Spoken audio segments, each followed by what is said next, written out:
Sana sa mga namamalimos, huwag kayo doon sa may hagdanan, kasi hindi lahat natutuwa, naawa sa may hagdanan.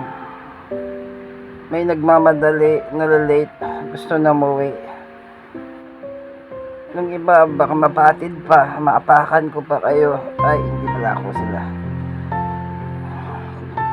Dapat doon sa may bandang malayo-layo sa hagdanan, lalo na sa mga MRT, LRT, overpass, doon sa malayo-layo, pagbaba ng mga tao,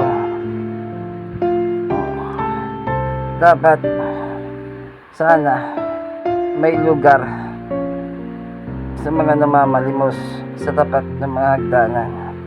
Ito, lugar ng palimusan.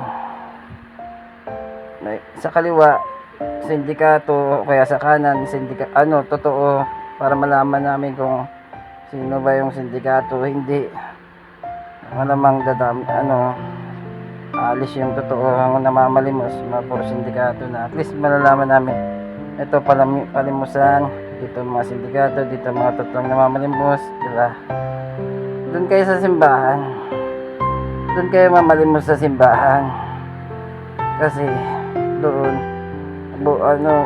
kapag pumunta ka sa simbahan, buo yung espiritu mo ng mga tao na tumulong, lalo na pagkatapos ng misa. Doon kayo mamalimos. Kahit ano siguro ng religion, siguro kahit ano siguro doon magbibigay sa inyo, basta sama-sama kayo, huwag kayo kalat-kalat, ganun. Tapos sabihin nyo doon sa mga batang mga kasama nyo, mga anak nyo, mag-anak, o kaya yung iba dinukot ng mga bata, o sinali ng mga kaibigan, mamalimos tayo, gano'n, trip. Huwag malikot, kasi natatakot kami, baka bigla kayong mag-ablot. Tapos huwag mamalimos kayo ng tamang mamalimos, gano'n. Galingan nyo yung acting nyo, diba? Kasi nung iba mamalimos, hindi marunong. Turuan nyo, mag-training kayo. Dapat may test na mga ganun kaya may training mga ganun sa ulitin ko, sana po wag mamalimos kayo, wag sa hagdanan, sana.